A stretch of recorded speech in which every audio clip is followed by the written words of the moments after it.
नमस्कार। आज की क्लास में हम वर्ल्ड ज्योग्राफी के टॉप 30 क्वेश्चंस को देखने वाले हैं जो कि कई एग्जाम्स में पूछे गए हैं एस्ट्रोनॉमी से रिलेटेड। इसमें जो है ब्रह्मांड, ठीक है, तारे, ग्रहों से रिलेटेड क्वेश्चंस रहेंगे। तो चलिए हम वीडियो को स्टार्ट करते हैं।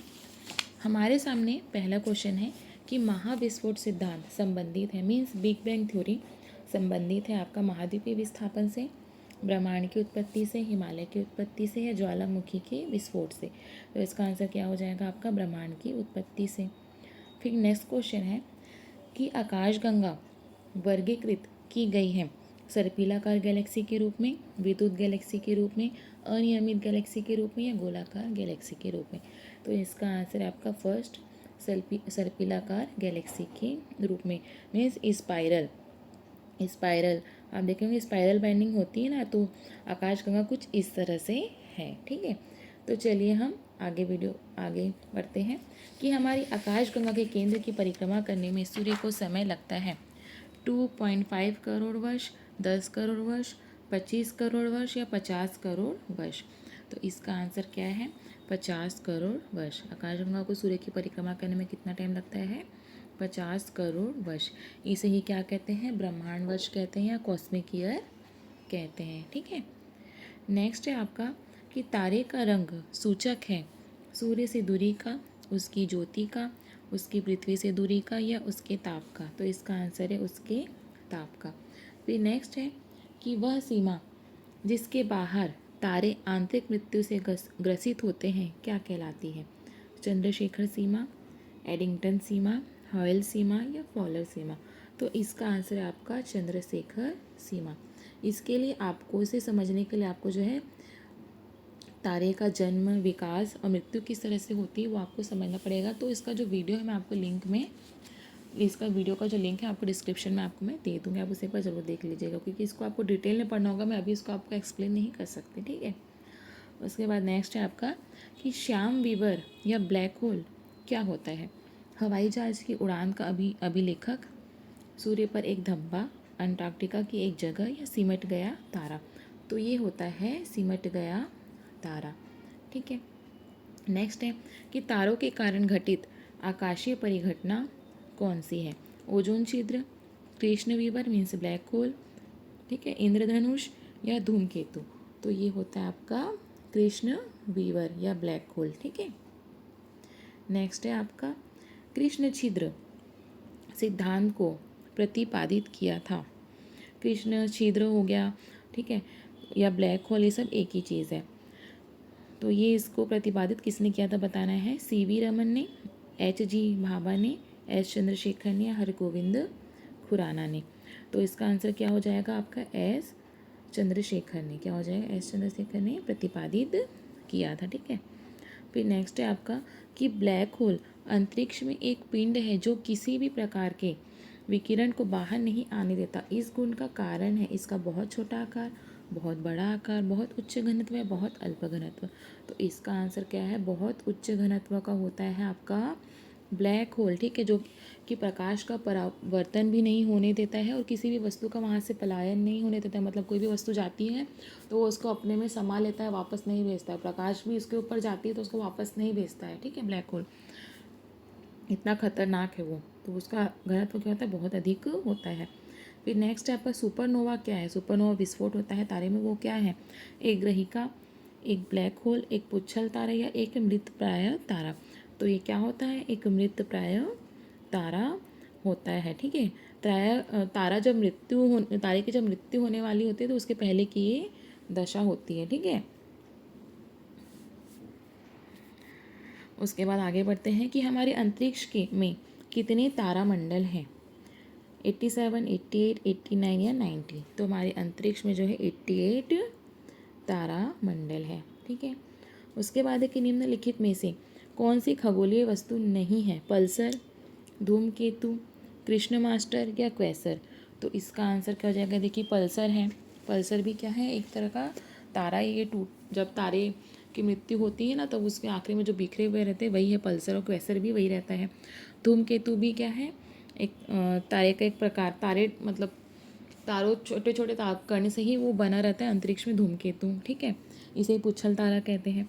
और कृष्ण मास्टर टाइप का कोई भी चीज़ खगोलीय वस्तु नहीं है, ठीक है। अंतरिक्ष में क्या है, कृष्ण मास्टर कुछ भी नहीं है, तो इसका आंसर क्या हो जाएगा आपका, कृष्ण मास्टर कोई भी खगोलीय वस्तु नहीं है। फिर आगे देखते हैं कि निम्नलिखित में से कौन अंतरिक्ष में नहीं पाया जाता है। Pulsar, brittle star, black hole या क्वेसर। तो पल्सर, ब्लैक होल, क्वेसर तो होता है, तो ब्रिटल स्टार, ब्रिटल स्टार के अंतरिक्ष से संबंधित नहीं है, यह जो है समुद्र से संबंधित है, ठीक है, ब्रिटल स्टार। सेकेंड, हाँ। फिर नेक्स्ट है आपका कि एक निश्चित आकृति में व्यवस्थित तारों का समूह क्या कहलाता है। आकाशगंगा, नक्षत्र, एंड्रोमेडा या सौरमंडल। तो इसका आंसर हो जाएगा आपका नक्षत्र कहलाता है, ठीक है। उसके बाद है कि प्रकाश वर्ष इकाई है समय की, दूरी की, चमकीलापन की या इनमें से कोई नहीं। तो प्रकाश वर्ष क्या है, दूरी की इकाई है, ठीक है। उसके बाद है आपका नेक्स्ट, जिस तारामंडल के तारे ध्रुव तारे की ओर संकेत करते हैं वह क्या है। सप्तऋषि तारामंडल, मृग, वृश्चिक या वृष। तो ये है आपका सप्तऋषि तारामंडल, ठीक है। लघु सप्तऋषि होता है, बृहद सप्तऋषि होता है, इसी से हम दोनों से क्या होते हैं, ध्रुव तारे का पता लगाते हैं। इसके लिए आपको मेरा तारामंडल और नक्षत्र वाला तो वीडियो देखना होगा। उसके बाद आगे है नेक्स्ट क्वेश्चन है कि निम्नलिखित में से कौन सा जो है आपका सौरमंडल का भाग नहीं है, ठीक है। क्षुद्र ग्रह, धूमकेतु, ग्रह और निहारिका। तो इसका आंसर हो जाएगा आपका निहारिका। निहारिका क्या होता है कि जब तारा बनने वाला रहता है उसके पहले की वो घटना होती है, ठीक है, खगोलीय घटना होती है, तो उसके बाद क्या होता है, तारा बनता है। और सौरमंडल क्या होता है, वो तो सूर्य तारे का परिवार होता है, मतलब जब तारा पूरा बन जाता है उसके बाद क्या होता है, जो तारे का एक परिवार होता है सौरमंडल, ठीक है। तो सौरमंडल में क्या होता है कि सूर्य और ऐसे खगोलीय पिंड सम्मिलित होते हैं जो गुरुत्वाकर्षण बल द्वारा उससे जुड़े रहते हैं, जैसे ग्रह, बौने ग्रह, प्राकृतिक उपग्रह आते हैं इसमें, क्षुद्र ग्रह, उल्का, धूमकेतु वगैरह शामिल होते हैं। तो निहारिका इसमें शामिल नहीं होता है, ठीक है। फिर नेक्स्ट है आपका कि यह किसने सर्वप्रथम प्रतिपादित किया कि सूर्य हमारे सौरमंडल का केंद्र है और पृथ्वी उसकी परिक्रमा करती है। न्यूटन, गैलीलियो, पाणिनी और कोपरनिकस। तो इसका आंसर हो जाएगा आपका कोपरनिकस। फिर नेक्स्ट है कि हमारे सौर परिवार के संदर्भ में निम्नलिखित में से कौन सा कथन सही है। हमारे सौर परिवार के सभी ग्रहों में पृथ्वी सघनतम है। ये बिल्कुल सही है, ठीक है। तो पहला तो आपको सही मिल ही गया, बाकी देख लेते गलत है कि नहीं है। पृथ्वी के संगठन में मुख्य तत्व सिलिकॉन है, यह आपका गलत है, क्योंकि पृथ्वी में क्या है, ऑक्सीजन सर्वाधिक मिलता है, ब्रह्मांड और वायुमंडल में नाइट्रोजन, और ब्रह्मांड में क्या है, हाइड्रोजन सर्वाधिक है। फिर है कि सूर्य में सौर परिवार के द्रव्यमान का 75% अंतर्विष्ट है, नहीं, क्योंकि सूर्य में जो है सौर परिवार के द्रव्यमान का 98% अंतर्विष्ट है, ठीक है। और सूर्य का व्यास पृथ्वी के व्यास का 190 गुना नहीं, 109 गुना है। तो ये तीनों क्या हो जाएगा, आपका गलत हो जाएगा, ठीक है। तो फर्स्ट आपका सही है। फिर नेक्स्ट है कि सौरमंडल में ग्रहों की संख्या कितनी है, 7, 8, 12, 21। तो ग्रहों की संख्या 8, पहले 9 थी लेकिन प्लूटो को हटा दिया गया, तो ग्रहों की संख्या हो गई है 8। उसके बाद है कि सूर्य से दूरी के क्रम में निम्नलिखित में से कौन से दो ग्रह मंगल और यूरेनस के बीच में है। तो ग्रहों का क्रम आपको पहले तो याद रहना चाहिए। ग्रहों का क्रम किस प्रकार है, बुध, शुक्र, पृथ्वी, मंगल, बृहस्पति, शनि, यूरेनस, नेपच्यून, ठीक है। तो बृहस्पति, शनि, मंगल और यूरेनस के बीच में कौन आएंगे, बृहस्पति, शनि। तो आपका सेकंड ऑप्शन हो जाएगा, आंसर हो जाएगा, ठीक है, बृहस्पति और शनि। उसके बाद नेक्स्ट क्वेश्चन है कि सूर्य तथा पृथ्वी के मध्य कौन से ग्रह है। तो सूर्य से लगा हुआ कौन सा ग्रह है, आपका बुध और शुक्र। तो आंसर क्या हो जाएगा, आपका थर्ड हो जाएगा, बुध और शुक्र, ठीक है। पृथ्वी स्थित है शुक्र एवं मंगल के मध्य, मंगल बृहस्पति के मध्य, शुक्र एवं बृहस्पति के मध्य और बुध एवं शुक्र के मध्य। तो पृथ्वी, सूर्य के बाद क्या आ जाता है, बुध आ जाता है, फिर शुक्र, फिर पृथ्वी और मंगल। तो किसके बीच हो जाएगी, शुक्र और मंगल के बीच। तो इसका आंसर क्या हो जाएगा, फर्स्ट इसका आंसर हो जाएगा, ठीक है। नेक्स्ट है आपका कि ग्रहों के बारे में निम्नलिखित में से क्या सत्य है। यह प्रकाशहीन होते हैं किंतु चमकते नहीं हैं, गलत, चमकते हैं ना भैया। ये अप्रकाशवान होते हैं और अप्रकाशवान होते हुए भी चमकते हैं, तो ये सही हो जाएगा, क्योंकि क्या होते हैं, जो ग्रह होते हैं वो अप्रकाशवान होते हैं, लेकिन ये सूर्य के प्रकाश से प्रकाशित होते हैं, ठीक है। इनके पास खुद का प्रकाश नहीं होता है, कि सूर्य के प्रकाश से प्रकाशित होते हैं और क्या होते हैं, चमकते हैं, ठीक है। तो ये सेकंड इसका आंसर हो जाएगा। थर्ड क्या बोल रहा है कि ये प्रकाशवान होते हैं, बोल रहे नहीं होते प्रकाशवान, ठीक है, किंतु चमकते नहीं है, गलत हो जाएगा। ये प्रकाशवान भी है और चमकते भी है, ये भी गलत हो जाएगा। सेकंड आंसर हो जाएगा इसका, सूर्य की सबसे निकटतम ग्रह कौन सा है? बुध, पृथ्वी, शुक्र, प्लूटो। तो इसका आंसर क्या हो जाएगा? फर्स्ट, बुध इसका निकटतम ग्रह है। नेक्स्ट है कि निम्नलिखित युग्मों में से कौन सा सुमेलित नहीं है? सौर मंडल का सबसे बड़ा ग्रह बृहस्पति, बिल्कुल सही है, बृहस्पति। जुपिटर सबसे बड़ा ग्रह है। सौर मंडल का सबसे छोटा ग्रह बुध, ये बुध है, ठीक है, तो ये भी सबसे सही है। सौर मंडल का सर्वाधिक चमकीला ग्रह शुक्र, ये भी बिल्कुल सही है। सौर मंडल का मंद गति करने वाला ग्रह मंगल, ये आपका गलत है। ओके, सौर मंडल में आप देखेंगे तो सूर्य के सबसे मंद गति कौन करता है? सूर्य के सबसे दूर में कौन सा ग्रह है? वरुण, ठीक है, नेपच्यून सबसे दूर में है।